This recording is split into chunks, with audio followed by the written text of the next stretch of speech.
शुक्लांबरधरं विष्णुं शशिवर्णं चतुर्भुजं प्रसन्नवदनं ध्यायेत् सर्वविघ्नोपशान्तये अगजाननपद्मार्कं गजाननमहार्निशम् अनेकदन्तं भक्तानाम् एकदन्तमुपास्महे।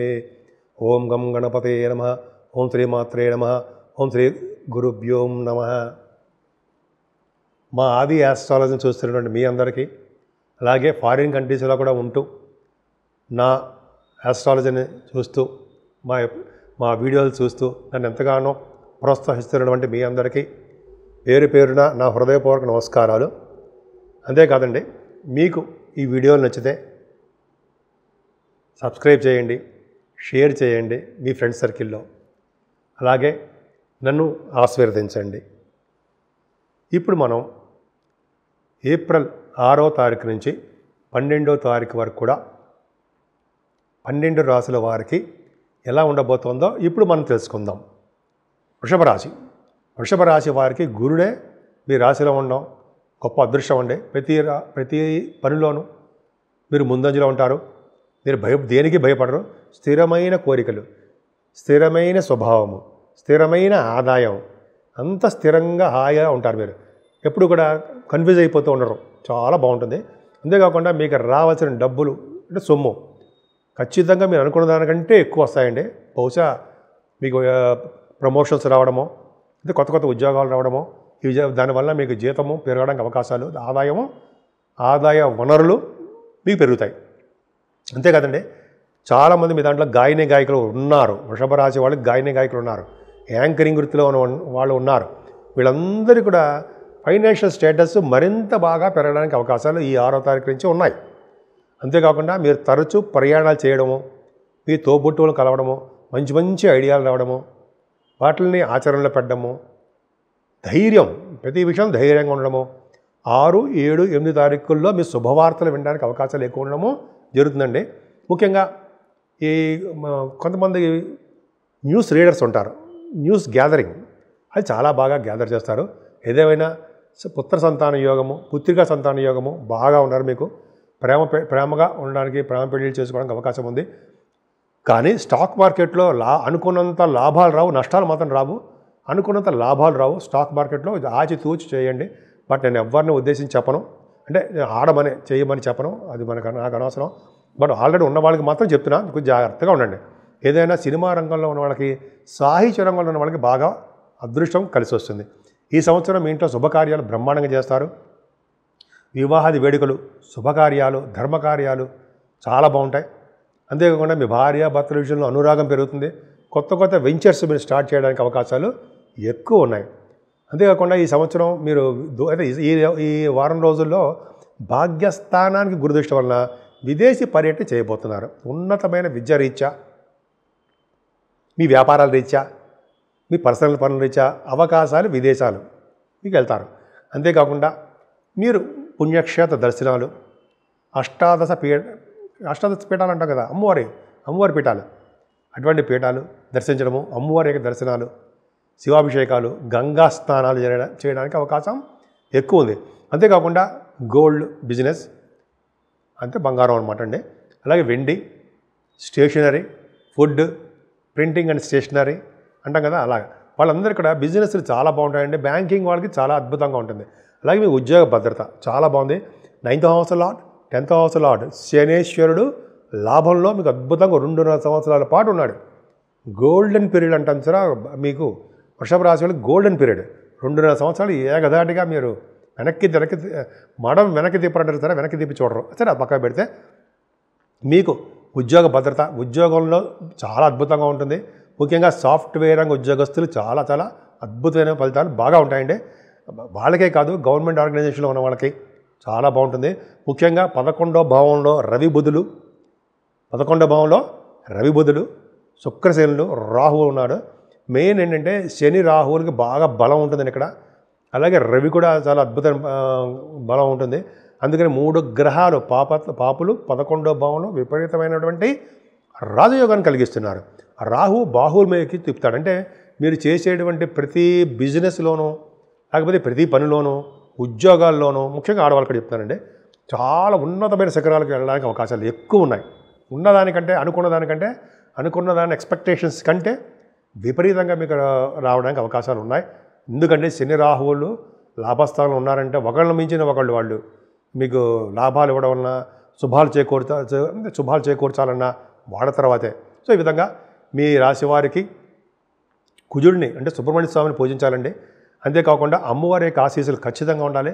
ఇలా చేయడం వల్ల వృషభ రాశి వాళ్ళకి ఈ వారం మొత్తం కూడా చాలా బాగుంటుంది. ముఖ్యంగా ఈ సంవత్సరంలోనే ఈ నెలలోనే అంటే ఈ వారంలోనే 6వ తారీఖుని శ్రీరామనవమి వస్తుందండి.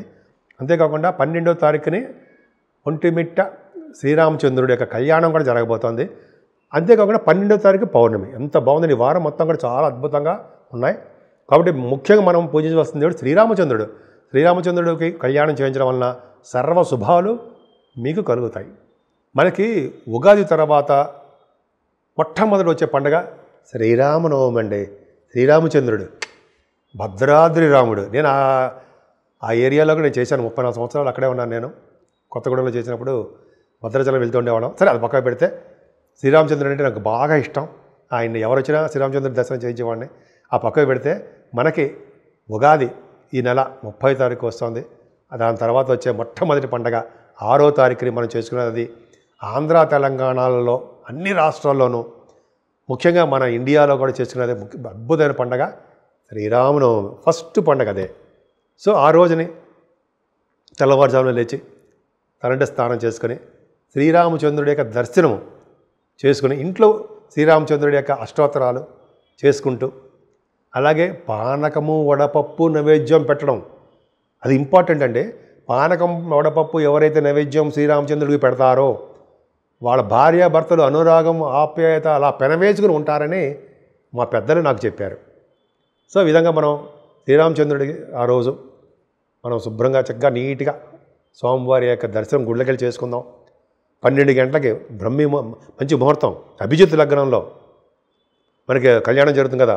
ఆ రోజు కళ్యాణం కూడా చూద్దాం. భద్రాద్రి కళ్యాణం. సో మన ఇంట్లో కూడా కళ్యాణం మన శ్రీరామచంద్రుడిని తెల్లవారుజామున లేచి శ్రీరామచంద్రుడికి పూజ చేసుకోవడము. పిండి వంటల నైవేద్యం పెడతాం మనం.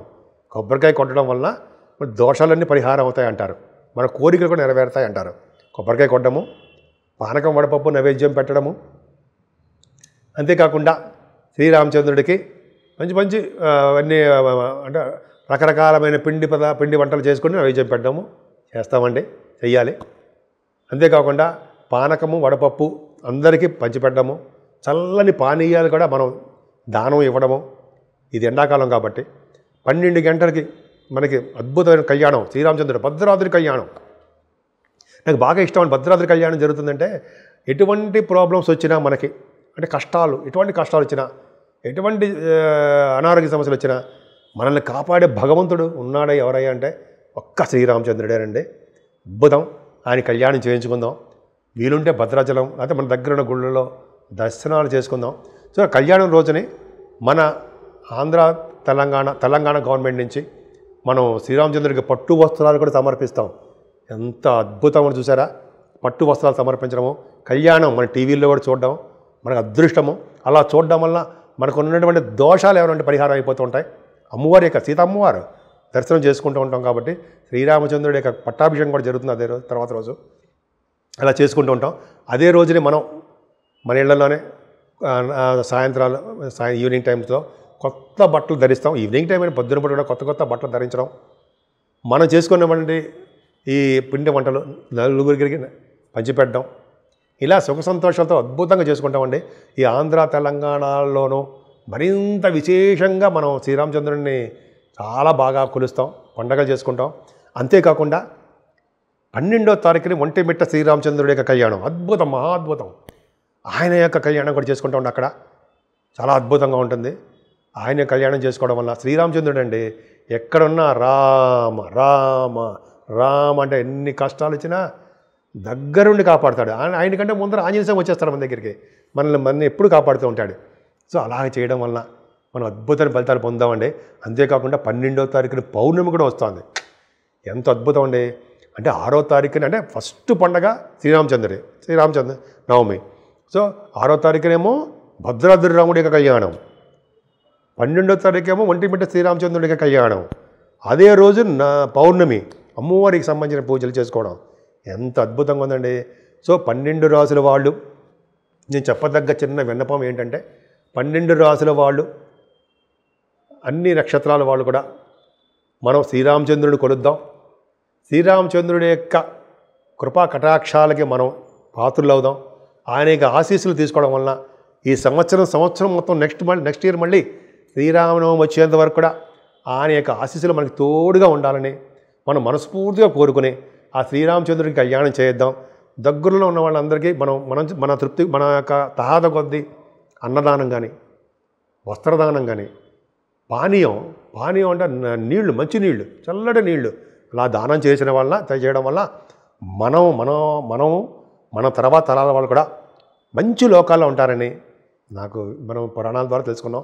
సో ఈ విధంగా శ్రీరామనవమి మీ అందరికీ శుభాలు చేకూరాలని, ఈ శ్రీరామనవమి నుంచి వచ్చే శ్రీరామనవమి వరకు కూడా శుభాలు చేకూరాలని, ఆ శ్రీరామచంద్రుడి యొక్క కరుణా కటాక్షాలు నిండుగా మీకు ఉండాలని, నిండు 100 ఏళ్ళు మీరు బతకాలని ఉండాలని నేను మనస్ఫూర్తిగా కోరుకుంటున్నాను.